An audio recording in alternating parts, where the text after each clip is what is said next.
that developed in the parliament itself yesterday, wherein the Union Home Minister Amit Shah had introduced the CRPC bill. Let's have a look at what all he said.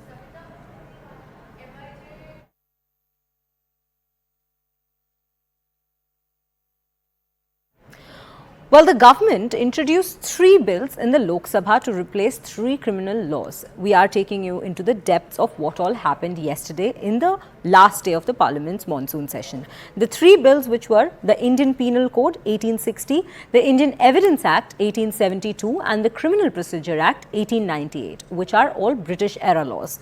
Now, the IPC 1860 will be replaced by the Bharatiya Nyaya Sanhita, and the Bharatiya Nagarik Suraksha Bill 2023 will replace the CRPC 1973.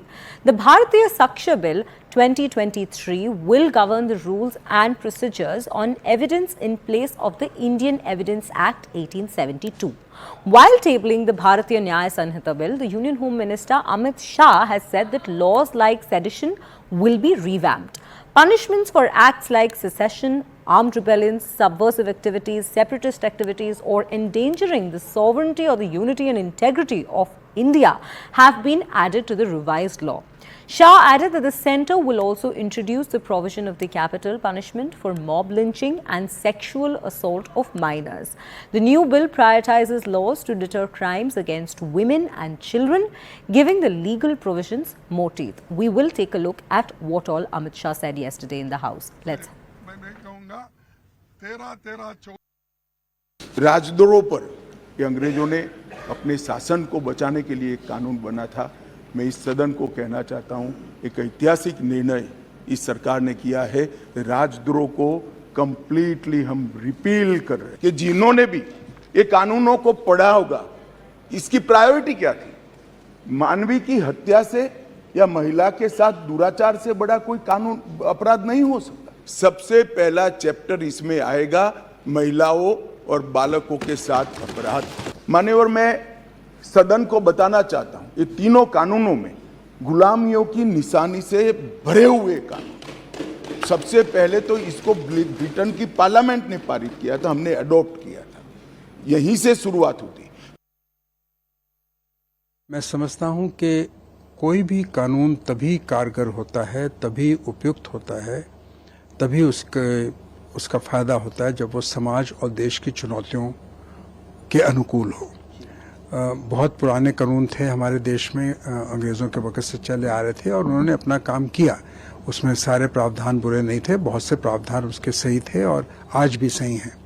मगर जो संशोधन हुआ है, जो नए कानून लाए गए हैं, मैं समझता हूं कि इनकी उपयोगिता अभी साबित होना बाकी है। प्रमुख चुनौती ये है कि क्या इन संशोधनों द्वारा हम ऐसे कानूनों को लागू कर सकेंगे या इस प्रकार से कानूनों को लागू कर सकेंगे जो न्याय संगत हों, मगर जिनका दुरुपयोग ना हो।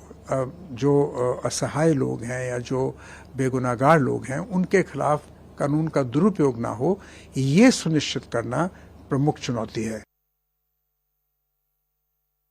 On the eve of India's 76th Independence Day, the Honorable Home Minister has moved 3 historic bills in the Parliament which are going to replace the colonial era criminal justice laws which govern the criminal justice space in India.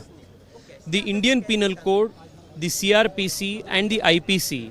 The Honorable Home Minister today has introduced the Bharatiya Nyaya Samhita, the Bharatiya Nagarik Suraksha Sanhita, which is going to replace the Indian Evidence Act, the Indian Penal Code as well as the CRPC. This is a monumental reform that is going to touch the lives of every Indian in a positive manner.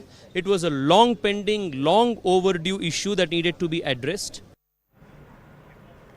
Well, now we're going to go into a discussion on this particular bill that was proposed in the House yesterday, and we have Pallavi back with us on the broadcast. Pallavi, if we are to focus on the reforms and the changes that have been suggested in this bill, firstly, the seditions law being revamped, and also the fact that we're constantly discussing about how this is going, this the changes that have been suggested are going to benefit women and children. How are we to focus on this, and if you could put this on into context for our viewers? So as far as the sedition law changes are concerned, there was also a displeasure which was voiced by the Supreme Court, where they had said that, there's an arbitrary misuse of the sedition laws by any government in power. And therefore, they had suggested that a government needs to come out with a more consolidated, a more composite and a more refined version of a sedition law, which was actually during the British time. And we know how the Britishers would use it very arbitrarily against our freedom fighters. So that is in sync with that also, where there has been a tweaking which has taken place as far as the sedition law is concerned. It is going to be less arbitrary. That's what the Home Minister also made it very clear yesterday. And also there are, of course, there are stringent punishments on when they think that there is a war against the country. That's where the criticism is also coming in from the opposition parties, that at the end of the day, even this too can be open to misuse by the government against those who actually question the government, and that can be interpreted by the government the way it wants. That's as far as the sedition law is concerned. There have been many concerns. Some of the interesting points which we have picked up as far as ensuring that there is less crime against women. Rape laws, or anti-rape laws rather, have been made even more stringent. Even threat of and living together, that has also been something more, I would say more protection is being offered.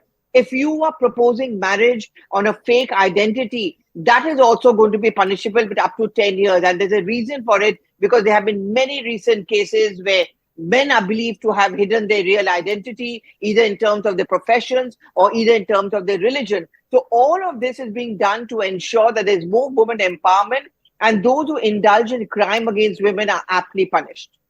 Right, Pallavi, thank you for bringing us all those details on this particular bill that was proposed in the House yesterday. And